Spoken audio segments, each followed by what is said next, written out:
안녕하세요. 저는 곧 서른 중반을 바라보는 직장인이에요.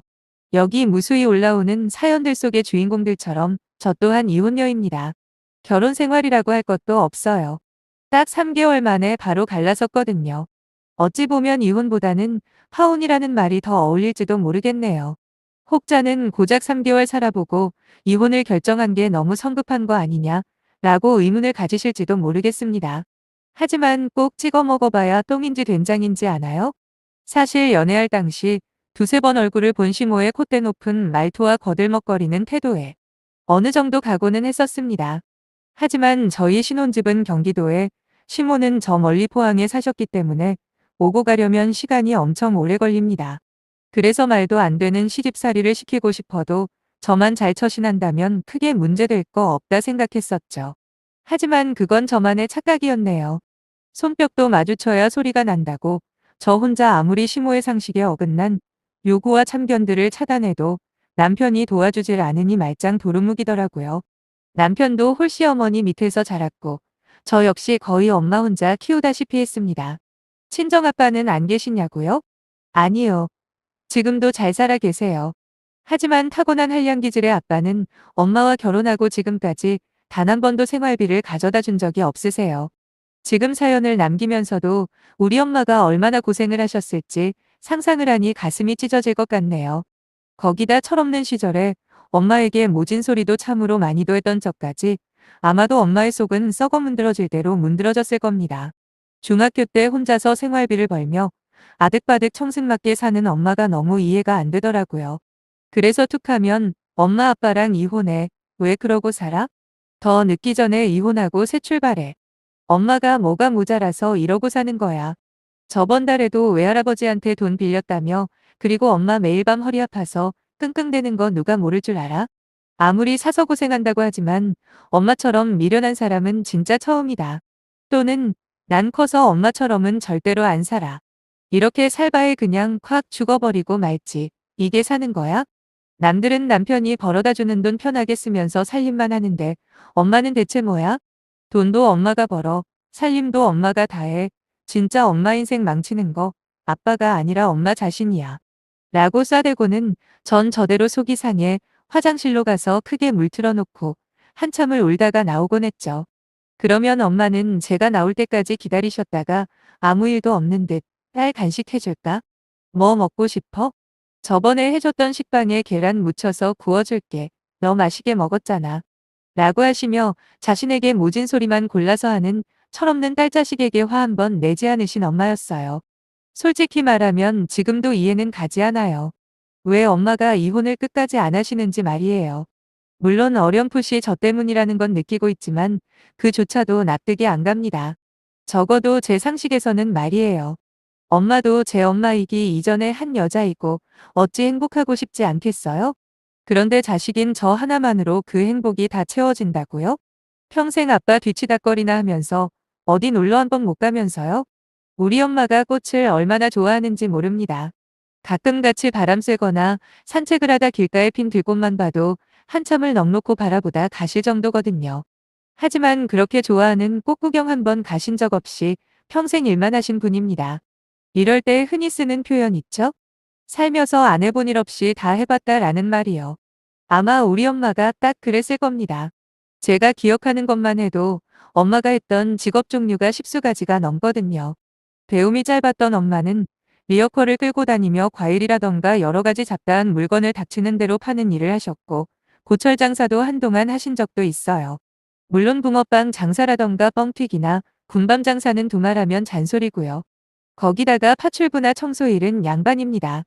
심지어 공사 현장까지 나가서 일을 하셨을 정도로 엄마는 억척스럽게 돈을 벌어 저를 키우셨네요. 아니 좀 더 정확하게 말하자면 저와 아빠를 먹여 살린 거죠. 철이 들면서 그런 엄마를 조금씩 이해하기 시작한 건 바로 고등학교 올라갈 무렵이었어요.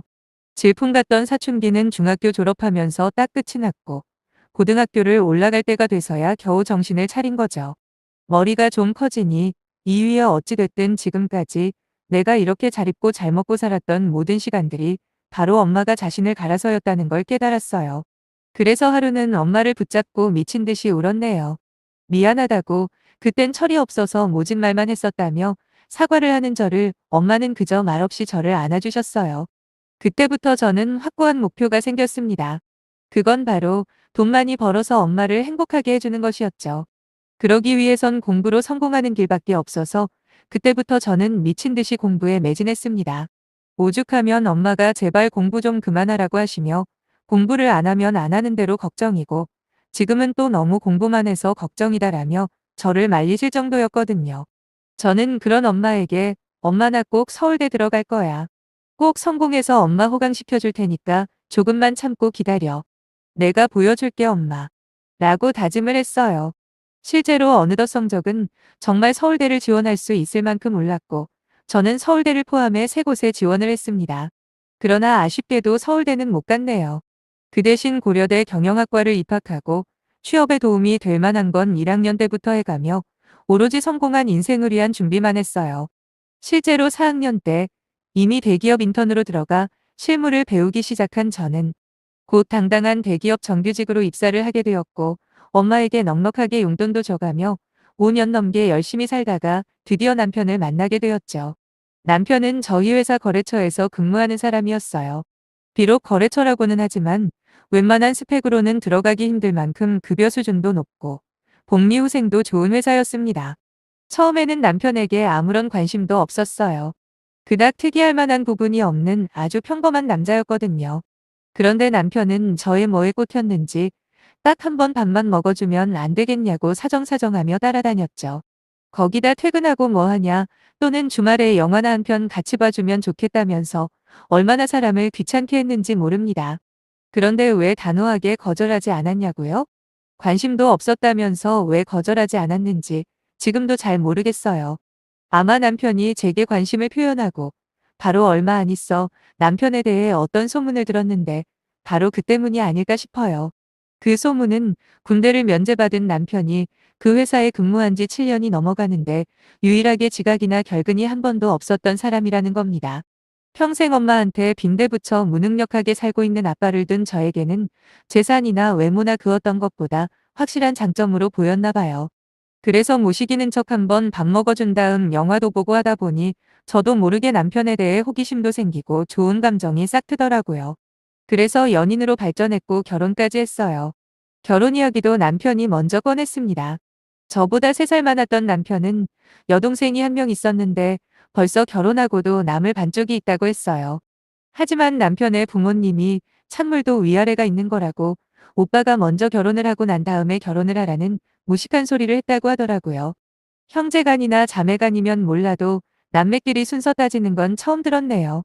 아무튼 그런 말도 안 되는 핑계를 대면서 어차피 서로 조언하는 마음 있는 건 확인했으니 결혼 못할 이유가 어디 있냐고 하면서 남편이 또 졸라대는데 제가 정말 미쳤었나 봐요. 그때 남편의 그런 모습들이 얼마나 나랑 결혼을 하고 싶으면 저렇게까지 보챌까 하며 오히려 사랑스럽게 보였으니까요. 저는 결혼 결심을 하고 남편에게 딱 하나만 약속해달라고 했죠. 그동안 자세하게 하지 않았던 저희 집안 이야기를 하며 우리 엄마 말이야. 그러니까 이제 오빠의 장모님이 되겠네. 진짜 나만 보고 살아오신 분이셔. 그러니 오빠도 우리 엄마한테 정말 잘했으면 좋겠어. 약속해 줄 수 있어? 라고 물어봤죠. 그랬더니 남편은 자신만 믿으라고 하더라고요. 당연하지. 그렇게 힘들게 살아온 우리 장모님, 내가 진심으로 존경한다. 나 잘할게. 한번 두고 봐 내가 얼마나 잘하는지 보게 될 테니까. 라고요. 저는 고맙다고 나 또한 그냥 받기만 하지는 않을 거라고 했습니다. 남편이 우리 엄마한테 잘하는 만큼 저 역시도 오빠네 어머니한테 몇 배로 잘할 생각이었거든요. 이때만 해도 몰랐습니다. 겨우 돈 20만 원 때문에 세상 착한 줄 알았던 남자의 입에서 막말이 나올 줄 말이죠. 그렇게 좋은 분위기에서 결혼을 하고 저희는 규칙을 정했어요. 생활비는 딱 공동 부담할 것만 같이 하고 나머진 각자 알아서 하기로 말이죠. 대신 양가 부모님의 용돈은 같이 하기로 했습니다. 아무래도 네 부모 내 부모 나눠서 각자 알아서 하는 이런 방식은 편하긴 하지만 뭔가 너무 삭막해 보였거든요. 그래서 저희 엄마에게 80만 원 시어머니껜 60만 원 이렇게 보내드리기로 했는데 왜 금액의 차이를 줬냐면 결혼할 때 저희 친정보다 훨씬 잘 사는 시어머니는 딱 2천만 원 보태주셨고 친정엄마는 6천만 원이라는 거의 전 재산을 주셨거든요. 처음엔 한사코 받지 않으려고 했습니다. 엄마 이거 엄마 노후 자금으로 모아놓는 거잖아. 그냥 지금 우리 가진 걸로 충분해. 이건 엄마 거야 넣어둬. 라고 엄마를 만류했지만 엄마는 이럴 때 가치 있게 쓰려고 돈 버는 거지. 죽어서 싸가지고 갈 것도 아니라면서. 끝까지 고집을 꺾지 않으시더라고요. 거기다 결혼만큼 인생에서 큰 일이 어디 있냐. 엄마는 이렇게라도 너 결혼할 때 도와줄 수 있는 형편이 된다는 것만 해도 감사해서 눈물이 다 날 지경이라고 말하시는 걸 보는데 거기서 더 거절할 수가 없었네요. 저는 엄마 손을 꼭 잡으며 고마워 엄마. 살면서 두고두고 갚을게. 이렇게 더는 거절하지 않고 감사히 받았네요. 덕분에 저희 신혼집은 애초에 계획했던 것보다 조금 넓은 곳으로 구할 수 있었고 남편 역시 장모님에게 감사하다고 몇 번이고 인사를 했습니다. 하지만 실제 형편을 고려하면 반대가 돼야 하는 거예요. 시어머니가 지원해준 2천만 원은 가지고 있으신 재산에 비하면 그리 크지 않은 금액이었고 반면에 우리 엄마가 해주신 6천만 원은 거의 전 재산이나 다름없었기에 저는 남편에게 말했습니다. 어차피 시어머니는 우리가 딱히 용돈을 드리지 않아도 넉넉하시지 않냐. 그런데 우리 엄마는 그동안 모아놓은 거 다 우리 주셨다. 비록 결혼하고 이전처럼 생활비를 계속 드리는 건 말이 안 되지만 용돈이라도 좀 넉넉하게 드리고 싶다고요. 그래도 우리 엄마에게만 용돈을 드리는 건 형평성에 어긋나니 우리 엄마에게는 매달 80만 원을 드리고 시어머니에겐 60만 원을 드리자고 한 겁니다. 남편도 흔쾌히 알겠다고 했고요. 물론 남편보다 제 월급이 훨씬 많아서 함께 드리는 용돈을 제외하고서라도 저는 엄마에게 선물도 하고 종종 영양제나 건강식품도 사드리며 나름 챙긴다고 챙겼어요. 그런데 애초에 금액을 차이나게 드린 게 문제였을까요? 처음에 시어머니는 첫 용돈을 입금한 날 바로 전화를 하셔서는 뭘 나한테까지 용돈을 주고 그러니 그냥 니들 쓰지.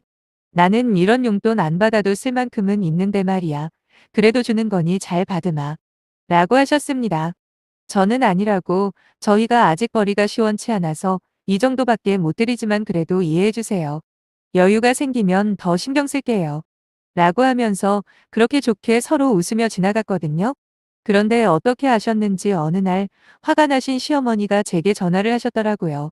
네 남편이 그러던데 너희 엄마한테는 80만 원 드린다면서? 그것도 네가 우겨서 말이야. 솔직히 그깟 20만 원 있어도 그만 없어도 그만이야. 그래도 이건 아니잖니? 왜 사람을 우습게 만드는 거야? 앞으로 용돈 보내지 마라 알겠니?